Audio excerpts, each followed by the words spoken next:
The spiritual calling. You may be in your life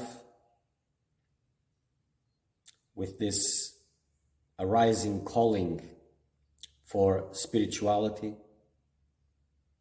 At the same time, your life seems tasteless.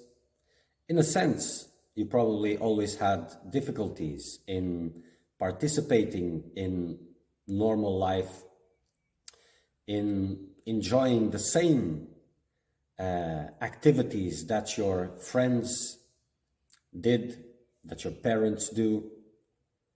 You probably never found many sense into all those things, but you have tried your level best to participate, to be a part, also to be accepted by others so that you don't feel so strange. But at one point, probably in this point of your life, you're seeing that you cannot handle it anymore. You need something more, something else. And you probably don't know exactly what that is, because all your world resides in those values, those activities, those projects of life that you had, that you gathered from the place where you lived. And for sure, you don't have any guidance around you. There's no alternatives. Many of you also at this moment, either you go through alternative therapies or you go for the conventional ones, trying to solve the issue, because you probably get to a point that there's something wrong with you. People around you say there's something wrong with you. Why don't you settle with the things that others do? Why can't you find peace? Why can't you stabilize yourself in a relationship, in a specific work? What is wrong with you? So that's a very big question. And well, for the majority of people, finding relative peace in the normal activities of life is the normal, and they don't see the time passing. They don't see much. So for those who are experiencing a calling, a spiritual calling, more or less they will go through this. Either they haven't built anything or they have already built something, but eventually it becomes pointless, tasteless. It's like you're pushing things, but it doesn't make sense anymore. And the worst part of it is that there's nothing else to put in its place. So you become lost. And as every lost person, you walk this way, in that direction, and this direction. So this is very important. It's a very sacred phase, because it is the calling for spirituality, to enter the path of enlightenment. But let's not go that fast. So as you start going here and there, looking for this, looking for that, maybe you stepped into a yoga class or Reiki or whatever spiritual thing you have encountered, whatever. And you start getting the feeling that it's more this, it's more this. And then you start seeing the multitude of things on the spiritual world, let's call it like this. And you get fascinated and you want to learn this and that. But then eventually you are still bothered by the same urgencies that you had previously, by the same model of life that you carry.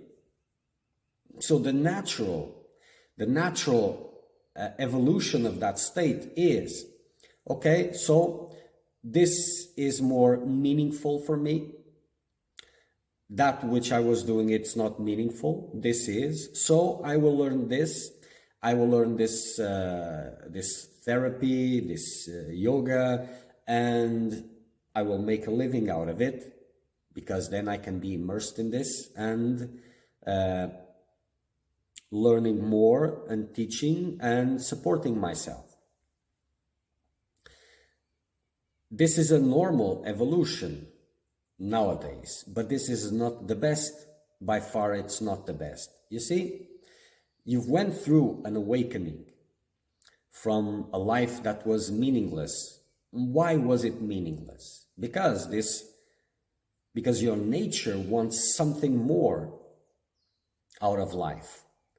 But understand at this level, it's very, very early for almost everything. You're a spiritual baby, so you don't know much. But understand this. There was this, for you to understand the process that you're going through. You were in a life empty of real meaning, and your soul is shaking you so that you find your path. Everybody is trying to find their path. Those that you knew that were in that old life, they more or less found it, whatever that means. But everybody has its own path, and you're trying to figure it out yours. But in a spiritual calling, understand, a worldly life is a life where you don't aspire for the highest, for God, for the divine. And in a spiritual path, this is the point. So in a worldly life, you're worried about taking care of your bills, your future, your possessions, and all of that. That's what makes it worldly. You're dependent on those structures. And as you're moving into spirituality, you bring the same ideas and you try to do the same thing. And it kills the spiritual part. Only what's left is the outer shell, which are the appearances. Okay, so you're practicing yoga, you're doing meditation, you're doing this and that, and you're teaching and blah, blah, blah. But your path is not alive, is dead. So this is a very important moment for you. And it's the time to enter with the right foot on it. So as you are finding this, don't let your mind direct you again to the same thing, which is, okay, so you have changed your work, you have changed everything. Now you're teaching Hatha Yoga or whatever, or you've learned some alternative therapies, this and that, and you are working with others, but in the end, it goes to the same place. It's the same type of life. You're trying to earn your pay, you're paying your bills, making your bills. It is the same, more or less. At this point, it's pointless even to go beyond with explanations, but you need to stay on the path that you have been called. And this is the way of your mind to exit the path. And the mind is not your friend. Your mind is not your friend. The calling upset the mind. Remember, because your mind wanted specific things for you. Wanted you to belong in that previous environment, wanted you to adapt to the work that you were, wanted you to find stability in there. And now it continues to want the same things. So the mind is not there to help you. That calling is different from the mind. It brings restlessness to the mind, so it's not the mind. And it brings restlessness to the part of insecurities, a vision of life. And I will not go further on this video. But understand this part. The mind is not there to help you.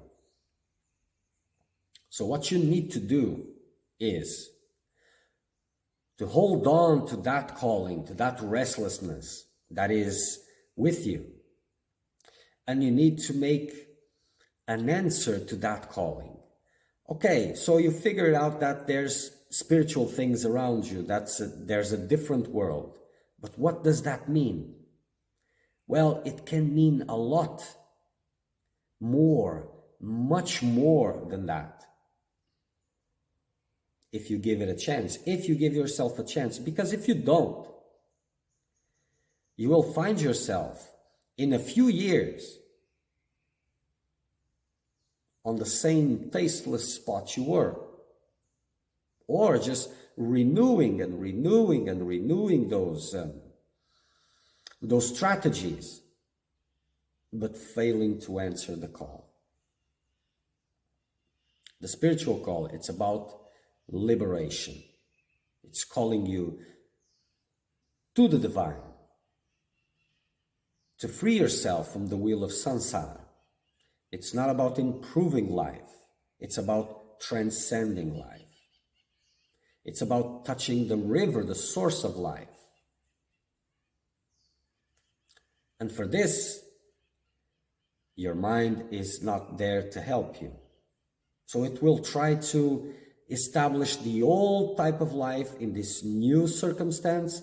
And if you don't deepen in yourself, if you don't dive in yourself, if you don't give that time to answer the calling, you will lose it. Even by imagining that you are answering the calling, you will not be answering the calling. So how do you answer the calling?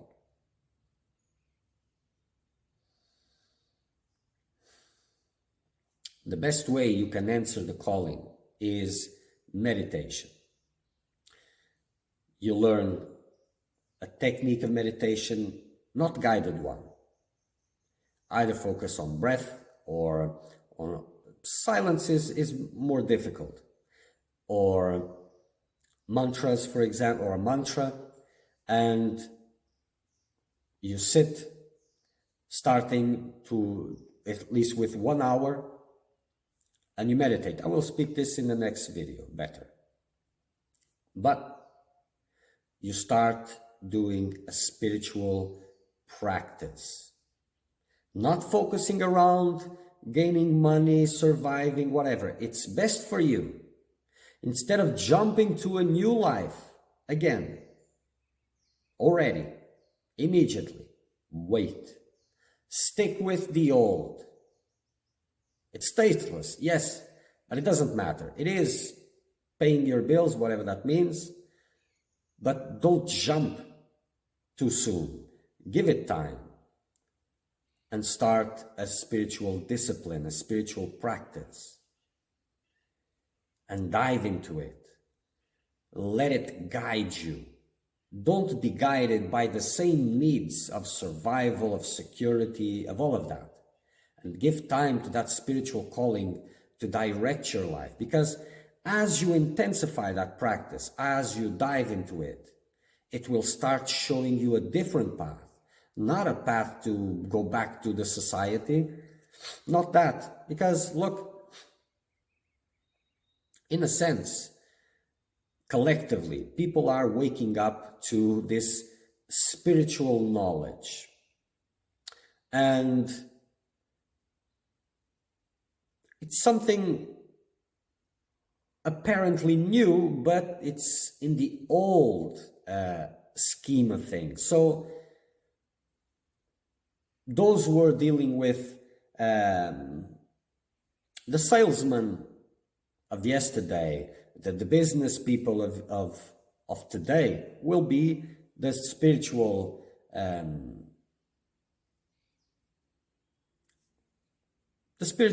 professions of tomorrow. So there's not really a change. There's not really a change. And the more you give space for your mind to take over with its very elaborate plans, the more the source of the issue, the source of your calling gets put aside, and you lose intensity, and then you will dive in these multi-aspect things of spirituality that are always growing and diversifying and whatever, and you will do this course, that course, this course, that course. But in the end, and let me tell you something, I've seen seekers in the point that you are, and I've seen them walking that path until the end or almost the end of their lives. And it is very easy to waste one's life with that, because it fills the mind with pride, it gives different directions, and eventually you reach the end and you look back, it's just emptiness. Just emptiness. And wasting one's life, well, that's not an easy thing to deal. So a spiritual life is that life which is guided by your soul, not by your mind, not by your wishes, not there to answer the apparent limitations or what you call defects or whatever. It is for something that you are not able to understand now. So, if you cannot understand it, don't direct it. Give space for something higher to direct you. So deepen your meditation, focus more and more on it with all that you have, and it will open space. Or you will open space for this calling to make what it has to make. Not saying that then you cannot do that. Don't worry about what will you do. Just give it time so that your soul can do what it has to do. And I leave you something here again. There's something called liberation, transcendence of body-mind identification of this. There's something more beyond this, much more. I will talk about it in the previous videos.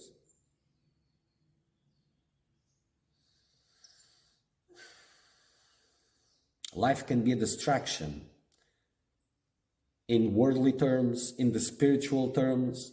It is full of distractions. But the spiritual calling is sacred.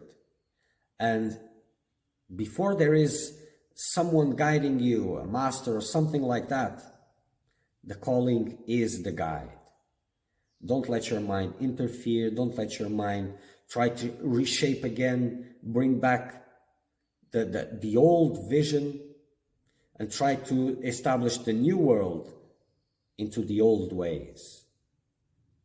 Because circumstances can be different, but the spiritual calling, a spiritual life, is based on higher values, not on the lower ones of attachments, survival, dependence, acceptance, and all of this. It's different. And if you want to stop wasting time, that calling is there disturbing you in your worldly life, but that's not a problem, it's a solution. Understand this. It is there to guide you to the highest. So don't let your mind interfere. Meditation is to silence the mind.